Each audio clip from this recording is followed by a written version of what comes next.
órganos ya, digamos, en desarrollo, ¿no? Entonces, ¿qué es lo que, digamos, esperamos con el desarrollo de la embriología del aparato excretor? Es que al inicio vamos a ver, digamos, un sistema rudimentario, para luego, posteriormente, ya cuando digamos, ya se ha formado, ya completado el desarrollo, tengamos a los riñones bilaterales ubicados en su lugar, tengamos a los uréteres, tengamos igualmente a la vejiga y a la uretra, ¿no? Como parte de lo que digamos como órganos de lo que es el aparato urinario, ¿no? Pues acá, por ejemplo, vamos viendo cómo se va formando, como al inicio, digamos, son riñones, por ejemplo, rudimentarios, pequeñitos, en forma de tubos y que con el proceso de apostosis algunos van desapareciendo y otros van quedando, ¿no? Algunos, digamos, van a cambiar incluso su posición. Al inicio de los riñones los vamos a ver en la parte inferior y posteriormente ya toma su lugar a nivel lumbar, ¿no? Igualmente también debemos recordar en cuanto, como ambos sistemas, el urinario y el excretor, están interrelacionados, vamos a ver, por ejemplo, que lo que corresponde a lo que es la uretra masculina va a tener una doble función, ¿no? Por una parte va a cumplir, digamos, en la función de dejar pasar o transcurrir la orina, como también, digamos, la salida de los espermatozoides con el líquido seminal en la eyaculación, ¿no es cierto? Entonces, al inicio se ve, es como una hojita nada más. Tenemos la parte central donde está el tubo neural, la notocorda, y acá tenemos el mesodermo, ¿no? La parte intermedia. Acá tenemos el mesodermo paraxial, el intermedio del paraxial, generalmente todo lo que es la parte osteomuscular, incluido acá el dermátomo, que viene a ser, digamos, la parte de la dermis, todo lo que es ese tejido conjuntivo que está debajo de la epidermis, ¿ya? En el mesodermo lateral va a estar formado por la hoja esplácnica, eso va a formar el sistema circulatorio y el somático, digamos, las partes de las cavidades corporales, ¿no? Y del intermedio, que es lo que nos corresponde a la parte de hoy, la parte de los riñones y las gónadas. Entonces, esa imagen que ustedes han visto en el dibujito anterior también se ve así en tomas de microscopía electrónica de barrido, ¿no? Acá estamos viendo el tubo neural, acá está la notocorda, y aunque se ve, digamos, en un nicho todo de un solo color medio transparente a rosadito, incluso ustedes van a ver que en muchos de los dibujos ya le han pintado, ya le han puesto colores para poderlos diferenciar, ¿no? ¿Cuál es cuál? Entonces, si esto es tan chiquitito, imagínense que estamos con una toma de microscopía electrónica, acá recién se están formando las células, recién se están formando las diferentes hojas, no tanto el ectodermo, mesodermo y el endodermo, de las cuales van a posteriormente formarse los diferentes órganos y sistemas, ¿no? Entonces, esto que nosotros lo estamos viendo así planito, con el transcurrir de los días se va a plegarse. Y esto que es plano se va a formar en un solo tubo, ¿no? Acá estamos, entonces tenemos que recordar, ¿no? Esta división o esta generación que da el mesodermo paraxial va, digamos, o el intermedio va a dar origen a lo que es el sistema urinario y el sistema genital, ¿no? Entonces, ¿por qué, digamos, se hace mención casi siempre a eso, ¿no? Porque fueron brotes de células que se originaron en un solo lugar y que posteriormente se van a separar y van a formar lo que es el sistema genito-urinario, no tanto la parte, digamos, del genital y urinario. ¿Por qué, digamos, importante recordar esto? Porque hay neoplasias, siempre les he dicho, hay neoplasias que van a tener componente tanto de la parte, digamos, urinaria como de la parte gonadal, ¿no? Vamos a encontrar tumores donde podemos encontrar células embrionarias que a su vez van a generar o se van a diferenciar para formar, por ejemplo, glomérulos primitivos. Ahí tenemos, por ejemplo, en el tumor de Wilms, ahí vamos a encontrar tres componentes, ¿no? Que se van a generar de células embrionarias. Entonces, siempre, digamos, hay que tener en cuenta el origen común que tuvieron estos dos, que tienen estos dos sistemas, ¿no? Entonces, se desarrolla a partir del mesodermo intermedio, cuando, digamos, se están plegando las hojas y de lo que es planito, vean, esto que era planito, acá ya se está plegando y se va formando como un, digamos, como un gusanito, ¿no? Entonces, al lado de la aorta dorsal va a aparecer la cresta urogenital. Esta cresta urogenital va a dar lugar a lo que es el cordón nefrogénico y la cresta gonadal. Cada uno de ellos va a dar a su vez origen al sistema urinario y genital. Entonces, ¿de qué hoja germinativa procede el aparato urinario? Esto es pregunta de examen. Es del mesodermo intermedio, tienen que saber. ¿Qué otras estructuras contribuyen a la formación del aparato urinario, el epitelio celómico y la cloaca, ¿no? ¿Cuándo aparece este mesodermo intermedio? Más o menos a la termina de diferenciarse a la cuarta semana. Ahora, al inicio es un solo origen con el nefrótomo. Ahora, ¿y por qué acción de qué factores, no? Va a separarse la cresta nefrogénica de la gonadal por estos dos factores, ¿no? Y esto tiene que ver, por ejemplo, con el tumor de Willing. Acá, para hacer la diferenciación, se estudia este marcador, ¿no? Entonces, acá tenemos la hojita plana que veíamos en un inicio, y cómo es que, digamos, el mesodermo, por ejemplo, va a tener dos hojas, ¿no? Una visceral y una parietal, y a su vez estos se van a aproximarse y ya no va a estar plano y se va a formar como un tubo, ¿no? Entonces, el sistema genital tiene el sistema urinario y el sistema genital derivados del mesodermo intermedio que se inicia en la tercera semana. Esto va a formar esa cresta que es única y luego cada una va a generar tanto el cordón nefrógeno y la cresta gonadal, más o menos a la cuarta semana. Y acá están los factores generadores, que también es pregunta de examen, ¿ya? Tienen que saber eso, siempre les pregunto. Ahora, ya digamos viendo a lo que es la parte renal. Vamos a tener tres sistemas renales que ustedes tienen que saber así, básico. Vamos a tener un pronefros, un mesonefros y un metanefros. Este va a ser, digamos, un iniciador, uno que se va a formar al inicio, pero que luego con un proceso de apoptosis va a desaparecer, ¿no? Entonces, generalmente le conocemos al pronefros como un riñón rudimentar. Luego vamos a tener otra etapa que va más o menos a finales de la cuarta semana, en la que vamos a tener la formación del mesonefros, ¿no?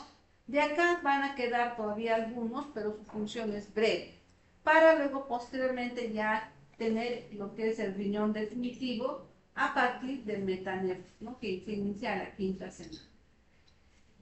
O sea, no quiere decir que estos no funcionen. Por ejemplo, estos mesonefros ya van a empezar, digamos, a producir algunos elementos y se va a iniciar ya más o menos una cierta función, digamos, de transportar líquido, ¿no? Aunque sea en un solo sentido. Acá tenemos al pronefros, tenemos al embrioncito que ya se ha vuelto un tubo, ya no está planito.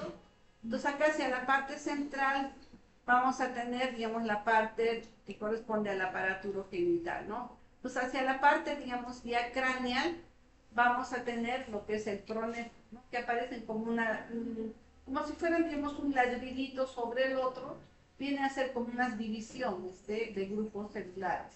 Luego vamos a tener el mesonefros, que vendría a ser toda esta parte intermedia.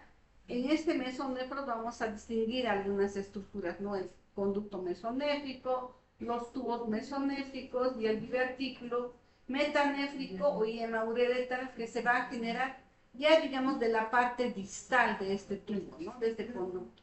Porque acá tenemos la parte de la cloaca, que vendría a ser, digamos, la parte por la cual se va a eliminar o va a eliminar, por ejemplo, la orina y las heces primitivas, ¿no?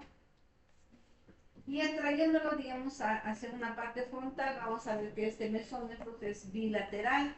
Acá hacia la parte superior tenemos el mesónefros, lo ponen como punteado porque desaparece, no es rudimentario. Acá tenemos el cordón, está por acá, y el conducto que, digamos, viene a ser como un tubito un poquito más transparente, ¿no? De cada conducto a su vez se van a generar unos tubitos, ¿no? Que son los tubos mesonéfricos, que están acá a vez. A su vez estos van a estar unidos hacia la alantoide. Entonces, este conducto mesonéfrico va a desembocar en la cloaca, ¿no? Y de cercano a la cloaca va posteriormente a generar como un brote, como digamos, un moglito al que le vamos a llamar divertículo metanéfrico. Ese divertículo metanétrico o yema ureteral es el que posteriormente va a formar el riñón definitivo que ya tenemos nosotros, ¿no? Pues acá están separaditos el pronefros, el mesonefros y el metanefros. Entonces, este pronefros, ¿qué es? Vienen a ser dos estructuras bilaterales transitorias, ¿no? Tiene pocos grupos celulares y estructuras tubulares también. Los conductos paranéficos van caudalmente hacia la cloaca, ¿no? Van acá hacia abajo. Y degeneran pronto, no por eso que aparecen como una sombrita nada más. Este fenómeno va a estar entre más o menos entre la tercera y cuarta semana. Se le llama, por ejemplo, nefrótomos y néficos porque tienen una función excretoria temporal, ¿no? Que luego desaparece. Más o menos llegan a tener entre 7 a 10 grupos celulares, que es lo que habíamos visto, ¿no? Que aparecen acá como un sombreado en esta parte superior y que luego desaparecen, ¿no? Acá en este esquemita que me pareció interesante un video, ¿no? Cómo lo separan, ¿no? Le ponen con esa tecnología de vestigio y le ponen un X porque desaparece, ¿no? Acá, digamos, el mesonefros es el que va a continuar, digamos, durante la vida fetal, poco a poco, digamos, llegando a diferenciar lo que va a ser ya posteriormente los túbulos colectores y lo que va a ser el glomérulo, y de la yema que lo estamos viendo acá ya va a formar ya, digamos, lo que es el riñón definitivo, ¿no? Tanto con la pelvis, los túbulos colectores, las calces mayores y menores, ¿no? Entonces recordemos que el pronefros desaparece, el mesonefros va a ser también temporal, y este es el que queda definitivo, ¿no? Para llegar a formar lo que ya es un riñón ya formado. Entonces este mesonefros se va a desarrollar a partir de al final de la cuarta semana, es lo que va a llegar posteriormente a formar los glomérulos ya definitivos, los túbulos y conductos mesonéficos, al que también se le llama de Wolf, el que va a generar todo lo que es la parte genital. Entonces, a veces les preguntan, ¿no? ¿Qué hace el conducto, o qué órganos va a generar el conducto mesonéfico? Eso también es pregunta de examen, tienen que saber todo lo que es la parte genital, no se olviden, ¿no? Algunos le llaman Wolf, otros le llaman mesonéfros. Entonces, este mesonéfros va posteriormente también, digamos, reabsorberse o va a desaparecer por apoptosis para dar lugar a estos glomérulos fluidos ya definitivos, ¿no? Aquí en este esquemita, por ejemplo, estamos viendo la cápsula de Bowman, que vendría a ser una continuación del túbulo contorneado proximal y va a formar como una especie, digamos, de una tienda, ¿no? Donde se va a aproximar la parte vascular que va a formar, digamos, la matriz mesangiendotelial del glomérulo, ¿no? Porque en realidad, ¿qué es el glomérulo? El glomérulo es un conjunto de vasitos como un enmarallado, ¿no? Se dice que es como si uno agarrara una lanita y empiezo a hacer un ovillo. Entonces, toda esa lanita son vasitos, son capilares. Pero estos capilares, acuérdense, de la parte interna, las células endoteliales, tienen un fenestrado. ¿Qué quiere decir eso? Que entre célula y célula hay un huequito. ¿Para qué? Para que deje pasar moléculas y otras se queden. Entonces, ese fenestrado sirve, por ejemplo, para eliminar urea, para eliminar bacterias, toxinas, ¿no? Pero van a quedarse todo lo que es proteínas, albúmina y cosas que no sirven. Entonces, para esto, estas células que son derivadas de la aorta van a formar este enmarallado, esto que llamamos glomérulo, ¿no? Esta estructura. Que si le hacemos un corte, ustedes van a ver, por ejemplo, de repente ya en la parte cuando estén haciendo clínica, lo ven al glomérulo como una especie de huequitos, ¿no? ¿Qué vienen a hacer todos sus huequitos? Son capilares de una sola célula, hasta de dos. Por fuera de estos vasitos, de estos capilares, está el tejido conjuntivo. ¿Quiénes están ahí? Están fibroblastos. Entonces, estas células endoteliales más estos fibroblastos forman esa matriz mesangia endotelial, ¿no? Que es, digamos, a lo que se va a llegar a formar de todo este periodo, digamos, de embriogénesis, ¿ya? Entonces, el conducto de Wolf ya sabemos que va a generar todo lo que es, digamos, la parte genital, ¿no? Lo que es, digamos, los testículos, lo que es, digamos, el epidídimo, después del conducto deferente, entre otros, ¿no? Ahora, este mesonefro se considera, digamos, ya unas estructuras un poco más grandes y alargadas, ¿no? Como lo que habíamos visto en las imágenes anteriores, que parecen unos tubos.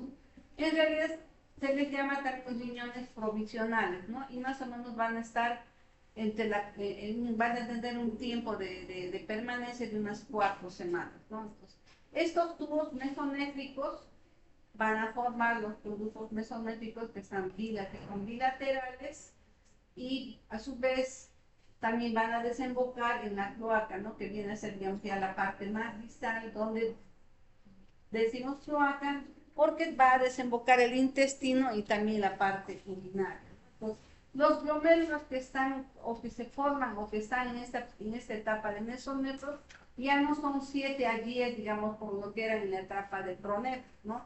O digamos, anteriormente, ahora ya sube, ya tenemos entre 10 a 50 por riñón y vamos a tener también unos tubos mesonéficos que en cierta manera cumplen esta función ya, digamos, de llevar o de dejar pasar líquido, ¿no? Entonces, pero conforme se van diferenciando van a desaparecer en la semana 2, ¿no? Para quedar ya, digamos, lo que es la parte ya definitiva. Entonces acá tenemos los tubos mesométricos, van a dar lugar a los conductos preferentes, estos conductos mesométricos también a otros órganos, ¿no? Acá tenemos, vean, estos túbulos en el mesonefro vamos a tener unos túbulos excretores, ¿no? Estos túbulos excretores van a formar como una especie de un asa, acá. Esta asa es la que posteriormente va, digamos, a formar todos esos conductitos que tenemos, el asa de Henle, el túbulo contorneado proximal, distal, y su parte, la parte, digamos, distal de esta asa, va a formar lo que va a ser la cápsula de Bowman, ¿no? Que va a ser como una tienda, como una casita, que se va a aproximar a la parte vascular, y esa parte vascular va a ser el glomérulo, ¿no? Entonces vamos a tener ya la unidad funcional final de lo que es el riñón, que es la nefrona. Solamente esto para recordarles que desde Wolf deriva todas estas estructuras, ¿no? Que sabemos de la parte, digamos, reproductora. Creo que el reproductor lo hacen aparte también, ¿no es cierto? A ver, le explicamos bien. Sí, lo hacen aparte, ¿no es cierto? Ya. Müller-Wolf. Entonces, el metanefros comienza su formación al inicio de la 5ª semana. Acá esto va a llegar, como les digo, a formar la nefrona que actual, pues digamos la nefrona final, que es la unidad funcional del riñón, ¿no? Entonces, acá tenemos mesonefros, que son esos tubitos bilaterales, porque digamos cada uno va a formar lo que es el riñón derecho e izquierdo con sus túbulos, ¿no? Y acá tenemos en la parte ya final, tenemos el divertículo o la yema ureteral, ¿no? A partir de la cual se van a formar los túbulos, digamos, como su nombre lo dice, ¿no? Colectores, los que ya van a, digamos, llevar la orina. Entonces, de esta yema se va a formar todo lo que va a transportar la orina. Y de estos vestigios de lo que ha quedado acá del mesonefro se va a formar el glomérulo, que es el que va a formar la orina. Entonces, este metanefros tiene una maduración completa, más o menos entre la 35 y 36 semana de formación. Vemos que la yema ureteral va a generar todo el sistema de conducción, que son cálices mayores, menores, hasta las divisiones que se aproximan al túbulo colector. Entonces, la yema ureteral va a generar por un lado la uréteres, la pelvis renal, cálices mayores, cálices menores, los ductos colectores, ¿no? Que se van a conectar con, digamos, esta otra parte que viene del blastema ureteral, que es, digamos, el glomérulo, donde se filtra, pasa al túbulo contorneado proximal, al asa de Henle, al contorneado distal, que se conecta con los túbulos colectores. Entonces, acá tenemos en el metanefros ya la yema ureteral, que ha dado, digamos, lugar a la formación ya de lo que es, digamos, el riñón definitivo, ¿no? Acá estamos viendo ya, digamos, un riñón ya formado, con las cálices, con la pelvis y el uréter, ¿no? Igual solamente para recordar lo que estamos diciendo. Y este esquemita que me pareció también interesante, ¿no? Los conductos mesonéfricos que van a dar lugar al uréter, a la pelvis y a las cálices.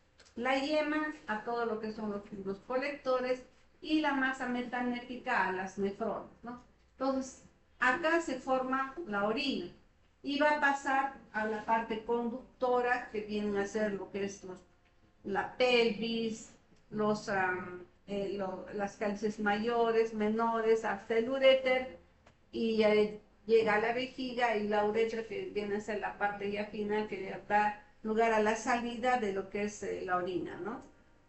Pues acá en este otro esquemita tenemos el prónefos, vestigio que desaparece, los tubos mesonéfricos, el tejido mesonéfrico ya en diferenciación, ya lo definitivo, la yema ureteral, que estamos viendo acá, y que poco a poco, digamos, va creciendo y va a formar lo que va a ser ya el riñón definitivo, ¿no? Este riñón definitivo, como les decía, que está, digamos, al inicio, en la parte abdominal inferior, luego asciende para tomar su lugar definitivo, digamos, a la altura de la cuarta, quinta lumbar, ¿no? Acá en este otro esquemita estamos viendo el blastema metanéfrico. Acá lo vemos como un riñón que tiene lobulaciones y que, digamos, esto va a persistir hasta cierta etapa de nuestro desarrollo, ¿no? Porque, digamos, por ejemplo, cuando el niño nace se va a ver que persisten estos nódulos, estas lobulaciones, y en realidad el niño nace con un riñón bilobulado, ¿no? Que permanece hasta cierta edad para luego posteriormente ya ser, digamos, la superficie externa del riñón lisa, sin nodulación, ¿no? Acá poco a poco va creciendo este blastema. Entonces, ¿cómo se forman estos conductos? Acá tenemos los factores generadores, tenemos el túbulo colector. Este túbulo colector, conforme van pasando los días, va a empezar a elongarse, empieza a multiplicarse sus células por la inducción de estos factores, ¿no? Entonces empiezan a estirarse, poco a poco se van digamos, haciendo más larga su longitud, hasta generar todo el sistema colector, ¿no? Acá empezamos, siendo así este tubo. Acá tenemos que se aproximan a un grupo de células. Vean cómo se va, digamos, multiplicando la cantidad de células de los túbulos. Entonces ya no tenemos, digamos, solamente dos. Acá ya vamos a ir viendo que empieza a ramificarse. Y por otro lado, la vesícula renal también se empieza, digamos, la nefrona se empieza a formar, ¿no? Entonces acá vemos, vean, el túbulo colector se une con el túbulo contorneado distal. El distal está unido al asa de Henle con sus dos ramas ascendente y descendente. Y el proximal se va, digamos, a conectar con la cápsula de Bowman, ¿no? Que viene, digamos, como esta especie de una letra C, como una casita que va a aproximarse a la parte vascular y va a formar lo que es el glomérulo, ¿no? Entonces, todo este sistema va a constituir lo que es la nefrona. Entonces, acá está un pis. Una pregunta. ¿Cuál es la diferencia entre casquetes, bueno, y la relación de imagen, los casquetes metanéfricos y las vesículas renales? Ya, los casquetes metanéfricos vienen, acá los tenemos como una sombra, ¿no? Lo estás poniendo. Entonces, le dicen así porque es el lugar definitivo donde se van a ubicar estas vesículas. ¿Ya? Es más o menos así más o menos se entiende. Entonces vemos acá, miren, cómo este túbulo va elongándose y las células se van multiplicando hasta formar lo que es definitivo, ¿no? Esto que estamos viendo acá, esta es el asa de Henle con sus dos ramas. El asa de Henle a su vez se va a continuar con el contorneado distal y la otra rama va a conectarse con el túbulo contorneado proximal. Como ustedes pueden ver, en realidad es un solo tubo, sino que tiene diferentes dimensiones y cada lugar tiene sus células también con distintas características, ¿no?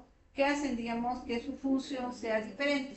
Porque la parte, digamos, acá de donde está el glomérulo, esta parte de la cápsula de Bowman va a tener, digamos, una cierta estructura y las células que están rodeando al glomérulo van a formar lo que posteriormente vamos a conocer como podocitos, ¿no? O células epiteliales. Estos podocitos son los que también, digamos, participan en esa fase de filtración, ¿no? Entonces, si estos podocitos se dañan, vamos a tener los cuadros después del glomérulo nefrítico, ¿no? Por eso es importante, digamos, ver esta información. Entonces, el epitelio que le va a rodear acá al glomérulo se va a replegar, en el glomérulo va a formar una hoja visceral y la otra hoja se va a pegar a esta cápsula de Bowman, ¿no? Entonces, entre ambas hojas vamos a tener el espacio de Bowman o el espacio urinario, donde se produce, digamos, la primera orina que se filtra, ¿no? En esta primera orina vamos a tener, incluso se va a perder iones, se va a perder sales, aparte de agua y algunas moléculas, ¿no? Porque como estos capilares endoteliales tienen fenestras, dejan pasar. Entonces, pasa a la cápsula de Bowman, de la cápsula de Bowman pasa al túbulo contorneado proximal. Acá se reabsorbe iones y moléculas todavía que tienen cierto peso molecular para luego, digamos, entrar a lo que es el asa de Henle. Acá en el asa de Henle todavía se sigue reabsorbiendo agua, se sigue reabsorbiendo iones, para luego pasar, digamos, al contorneado ya distal, donde ya prácticamente lo que está quedando es furia y sustancias de desecho, células muertas y bacterias, ¿no? Para que prácticamente ya entre a lo que es el túbulo colector que se conecta con los cálices, ya lo que es orina definitiva, ¿ya? Acá ya no se produce reabsorción prácticamente, ¿no? La reabsorción va a ser hasta lo que es el túbulo contorneado distal. Y hace esta especie, digamos, de trayectos así tortuosos, como lo que estamos viendo en el esquema, ¿no?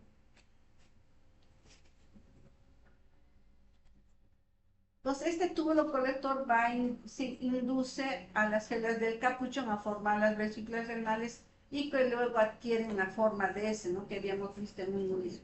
Entonces, esta es la S que se forma de estas vesículas renales. Entonces, va a ser la nefrona, lo que va a formar en realidad toda esta parte de la cápsula de Bowman, ¿no? Lo que es así va a formarse como una tiendita y se va a formar la cápsula, a la cual se va a aproximar a los vasitos, a los capilares, para formar el glomérulo. Acá está lo mismo, sigue hasta, digamos, ya formar lo que es el glomérulo definitivo, con todos los tubos ya ordenados, ¿no? Acá tenemos el asa ascendente y descendente de Henle, el proximal y el distal. Igual también. Ya, digamos, sería un esquemita en el que tenemos ya todas las etapas, ¿no? Hasta llegar, digamos, a lo que es definitivo, que es el proximal, el asa de Henle y el túbulo contorneado distal, para conectarse con el túbulo colector. Entonces, esto es lo que tenemos que recordar, que viene a ser lo que es el glomérulo, ¿no? Vemos acá tanto las arterias como ingresan y forman esta especie de, digamos, de enmarañado de capilares que cuando lo cortamos aparecen como huequitos, ¿no? ¿Y por qué aparecen como huequitos? Porque nos da a conocer la luz de estos capilares. Y por fuera de estos capilares están los fibroblastos y van a formar como una matriz, ¿no? Con el tejido conjuntivo, lo que vamos a llamar las células mesangiales. Ahora, el sistema colector viene a ser, digamos, la otra parte, ¿no? Lo que transporta, lo que ya prácticamente la orina ya se ha formado, ¿no? Entonces, ¿qué es lo que va a pasar? Esta yema ureteral va a sufrir un proceso de vaginación del conducto mesonéfrico próximo a la cloaca, ¿no? Aparece, hemos visto, como un botoncito del cual se va a generar los túbulos, o el túbulo colector, se va a generar lo que es la pelvis, los cálices mayores y menores, ¿no? Entonces esto se dilata y va a formar la pelvis renal, va a formar los túbulos de segundo orden, incorporan a los tercer y cuarta para formar las cálices menores, y también por otro lado se van a formar las mayores, ¿no? Que son más amplias y más tienen, digamos, mayor dimensión. Acá tenemos la pelvis. Esta pelvis va a ir formando con divisiones, lo que van a ser las cálices mayores. A su vez, estas cálices van a seguir dividiéndose para formar las cálices menores, que vean es como un sistema de tubos que luego se van a conectar con el túbulo contorneado distal para formar ya prácticamente el área que transporta lo que es la orina, ¿no? Ahora, el epitelio, como es, digamos, en cada uno de ellos va a ser diferente, ¿no? Las células, por ejemplo, las células que están tapizando los túbulos contorneados proximales, lo que es el asa de Henle, van a tener en sus células o en la parte interna, lo que está hacia la luz, diferentes estructuras, ¿no? Los contorneados proximales van a tener como una especie de cilios. En cambio, digamos que el asa de Henle no va a tener así, el distal tampoco va a tener así. Cada uno de ellos va a ser diferente por la función que cumple. Acá estamos viendo más o menos la cantidad de túbulos colectores que llegamos a tener, ¿no? Ya cuando está formado el riñón. Como se van formando, aparece como una especie de redes primarias, secundarias, y esto lo vemos nosotros cuando ya estamos viendo un riñón, digamos, cortado por la mitad. Vamos a ver que estas sombritas de estas cálices van a formar lo que llamamos las pirámides de Bertini, ¿cierto? Entonces, los derivados de la yema ureteral, uréter, pelvis, cálices mayores, menores, la pirámide, lo que les decía, y los millones de túbulos colectores. Acá el sistema excretor, la caperuza de tejido metanésico. Esto va a dar lugar a las vesículas renales, estas vesículas al glomérulo ya definitivo, y en el glomérulo, ¿qué es lo que vamos a encontrar? A las nefronas o unidades excretorias, ¿no? Rodeadas por la cápsula de Bowman, el túbulo contorneado proximal, el asa de Henle y el túbulo contorneado distal. Esto es lo que dicen, o lo que llamamos la nefrona. Esto también es pregunta de examen. ¿Quién forma la unidad funcional del riñón? La nefrona. ¿Por quiénes está formado? Tienen que saber por las unidades excretorias rodeadas por la cápsula de Bowman, el contorneado proximal, asa de Henle y el túbulo contorneado. ¿Y cuáles son esas unidades excretorias? La matriz mesangio-endotelial. ¿Ya? Acá tenemos en una esquemita la parte externa ya del riñón, la cápsula o la envoltura, la cápsula de ¿cómo se llama?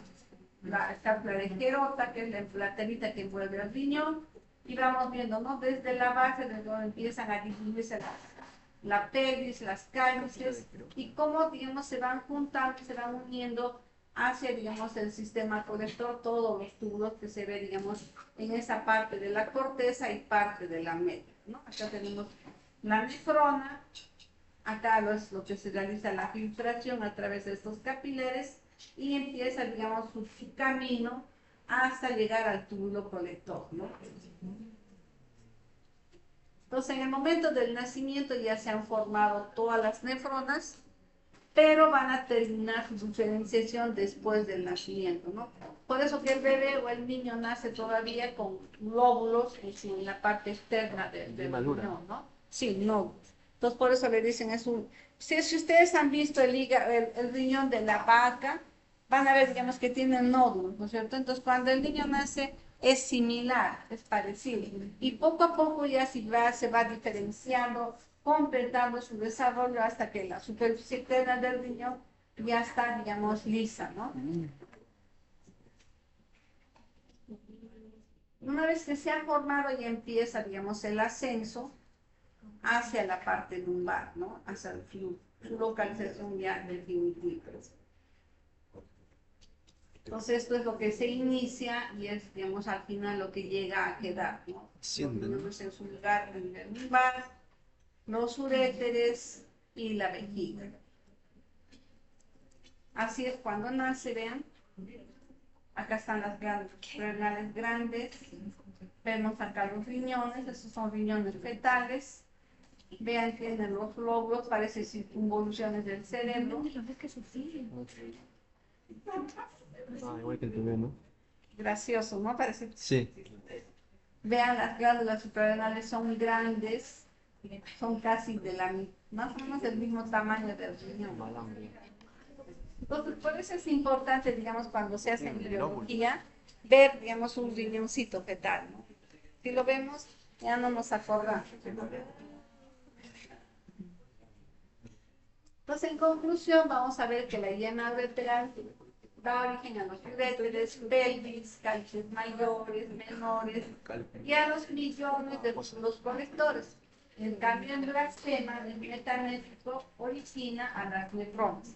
¿Y quiénes son las nefronas? La unidad funcional, formada por glomérulo, cápsula de Bowman, túbulo contorneo proximal, asa de Henle y túbulo contorneado distal, ¿ya? Ahora vamos a ver cómo se desarrolla la vejiga, ¿no? Como sabemos, la vejiga va a ser una bolsa en la cual desembocan las uretras, ¿no? Y prácticamente la vejiga es una bolsa que almacena orina, tiene en su estructura una gruesa parte muscular, es la parte más de nuestro organismo, todo lo que digamos la parte que tiene el músculo liso, donde este músculo tiene más o menos hasta 2 centímetros de espesor, ¿no? Sobre todo cuando, digamos, la vejiga está con poca cantidad de orina, va a tener ese espesor de pared. En cambio, cuando la vejiga está repleta con orina, va a formar como una especie de globo y sus paredes se adelgazan.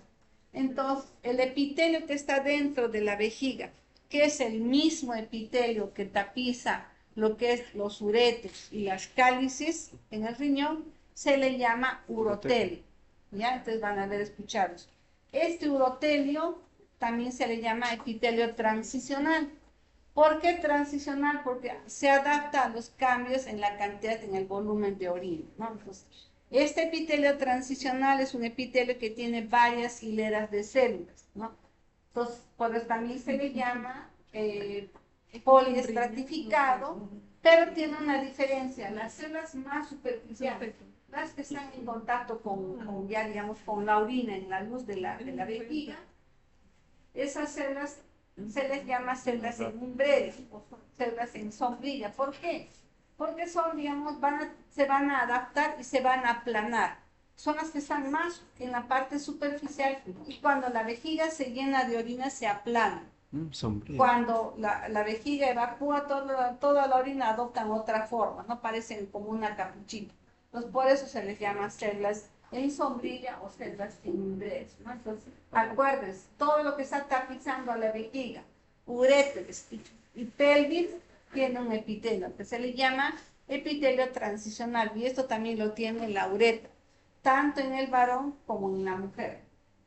Entonces la cloaca viene a ser como una especie de bolsa cuando está, digamos, formándose el embrión y el feto, que va a recepcionar tanto la orina como, digamos, los desechos sólidos, ¿no? Entonces, ustedes alguna vez se han fijado, las gallinas tienen cloaca. Sí. Cuando todos los que son las aves, las gallinas, palomas, así evacúan, sale orina y también salen heces formadas, ¿no es cierto? Porque en ellos ha quedado ahí, en cambio nosotros ya se ha diferenciado, ¿no? ¿Dónde tiene la cloaca? Entonces la cloaca va, digamos, a formar Entonces huevos. lo que es el Gallina. seno genital, va a participar en la formación del seno genital y el conducto ano-rectal también. Entonces va a tener, digamos, sus porciones, la porción vesical, la porción pélvica y la porción fálica. Este seno genital que va a dar lugar a la uretra. Entonces, esta uretra va a tener una porción vesical, una porción pélvica y una porción fálica, ¿no? Que llamamos la uretra peña. Acá está una esquemita de cómo la uretra se va a tabicar, se va a separar para lo que es, digamos, la parte urinaria y lo que es la parte intestinal, ¿no? Se divide. Otra cosa que es importante también tenemos que tener en cuenta es la formación del trigo. El trígono viene a ser un área donde van a desembocar los uréteres. Entonces, en esta parte va a haber como un esfínter que se va a abrir por mecanismos neuronales para dejar pasar la orina y se va a cerrar, ¿no? Por ejemplo, ya la vejiga está llena y nos llama al baño para ir a miccionar, ¿no? Entonces, en ese momento los uréteres se cierran. ¿Para qué? Para que la orina no haga un retroceso y regrese hacia el riñón. Ay, los esfínteres. Ya, eso es lo que pasa. Entonces, esa parte donde desembocan los uréteres es importante, el trígono, ¿no? Ahora, histológicamente, toda la vejiga tiene músculo liso. ¿Qué más, cómo vamos a saber dónde está el trígono? La única diferencia histológicamente es que en esa área encontramos una mayor densidad, mayor cantidad de fibras musculares lisas, nada más. Entonces, cuando hacemos los cortes, tenemos que, digamos, hacer a este nivel para poder diferenciar la cantidad de fibras musculares lisas que hay en este lugar, a diferencia de otras partes de la vejiga. Entonces, tomamos cortecitos de la pared y ¿dónde vamos a encontrar mayor proporción? En esta parte del trígono, ¿no? Que es, digamos, donde vamos a encontrar esa mayor proporción de fibras musculares lisas que tienen también esa función de esfínter, ¿no? Y eso es importante también en la parte quirúrgica, ¿no?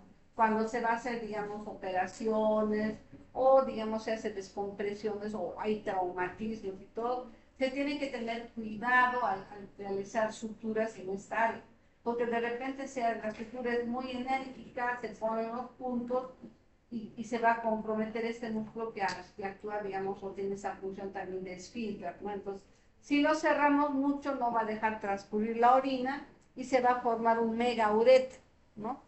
Entonces, una dilatación del uréter. Por eso es importante esta parte. Acá tenemos la formación del trígono, toda esta parte que está rojita, es la que tiene mayor cantidad de fibras musculares lisas. Ahora, otra cosa que también tenemos que he mencionado anteriormente, ¿no? Es que la vejiga va a continuarse con la uretra, ¿no? En la mujer va a tener, digamos, una dimensión de más o menos 2 a 3 centímetros, a diferencia del varón, ¿no? Que tiene, digamos, 3 porciones, ¿no? Cuando sale de la vejiga, vamos a tener lo que es la uretra prostática y membranosa, ¿no? Que es la parte donde sale. Esta posteriormente se va a continuar con una porción ya fálica. Esta parte que está dentro de la cavidad pélvica se le conoce como uretra membranosa, ¿no?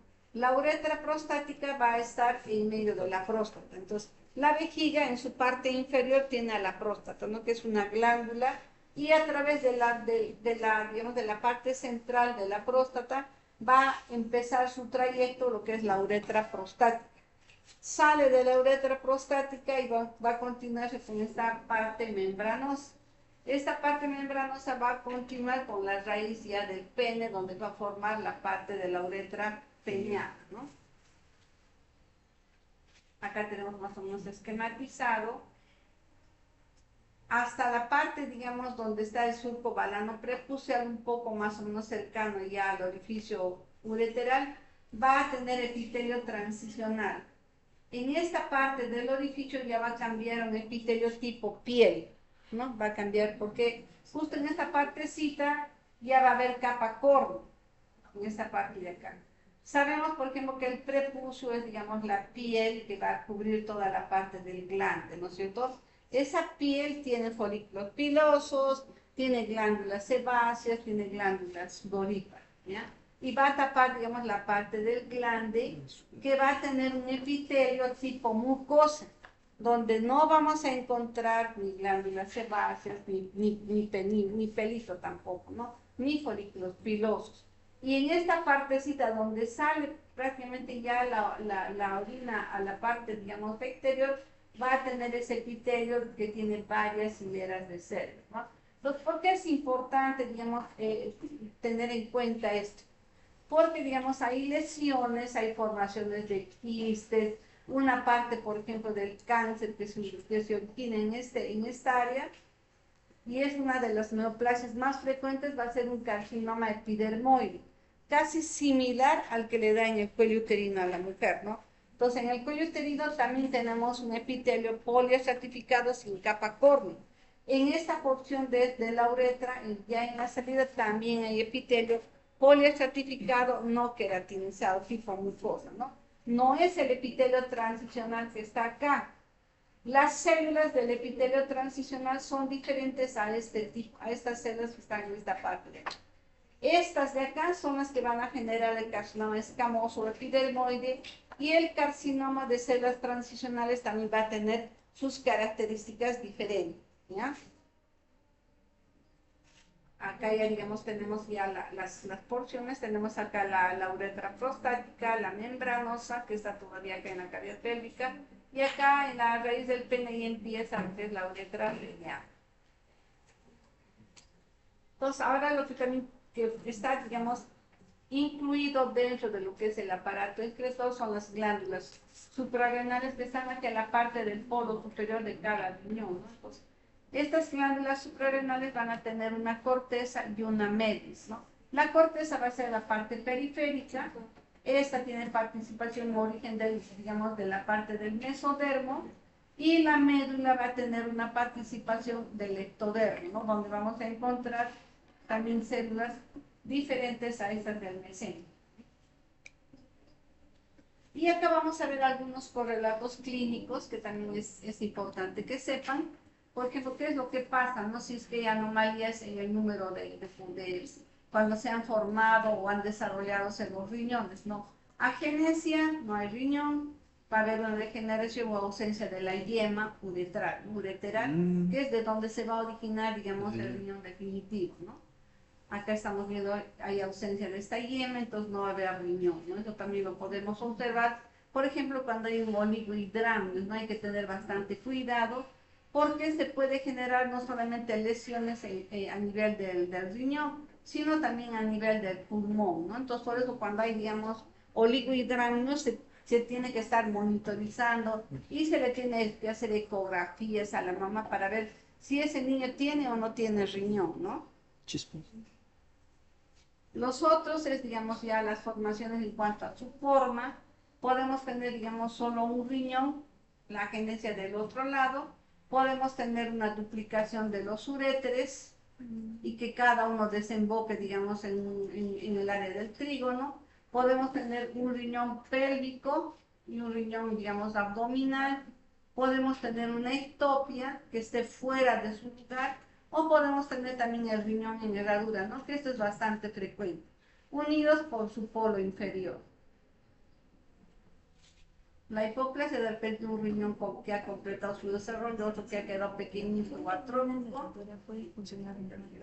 Otro que podemos también observar es el riñón poliquístico, que también se da bastante frecuente y aparece con bastantes vesículas llenas de orina, ¿no? Así es como se ve.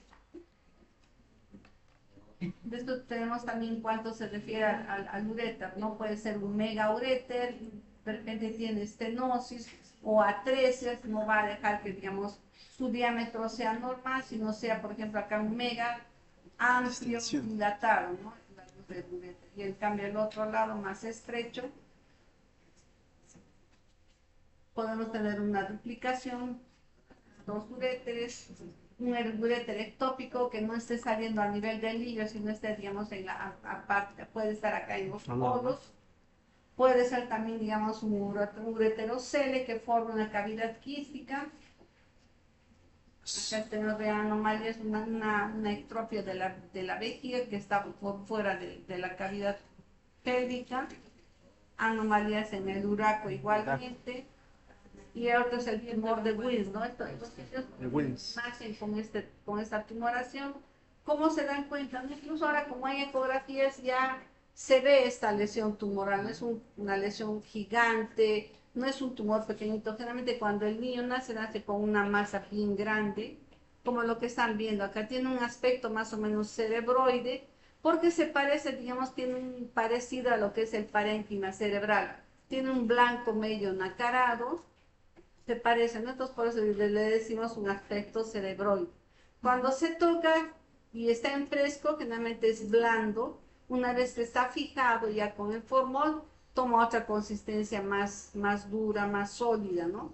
Y acá en este tumor de Wilms lo que encontramos son vestigios o encontramos las células embrionarias que dieron lugar a la formación tanto, digamos, del glomérulo como de la parte estromal, ¿no? Entonces, cuando digo estromal, hago referencia a lo que es el tejido conjuntivo. ¿Y dónde tenemos como tejido conjuntivo? Tenemos en el mesanquio, que forma, digamos, el colchoncito donde están los capilares glomerulares. Tenemos también por fuera de los túbulos, la parte que corresponde, digamos, a fibroblastos, al mismo intersticio entre túbulo y túbulo. Esa parte también tiene tejido conjuntivo y también tiene la parte nerviosa, ¿no? El uraco también tiene malformaciones, podemos tener quistes, senos del uraco, fístulas. ¿No? O sea, lo ideal es que quede así, en sus lugares los riñones, los uréteres, la vejiga y la uretra, ¿no? Bien, chicos, hasta acá.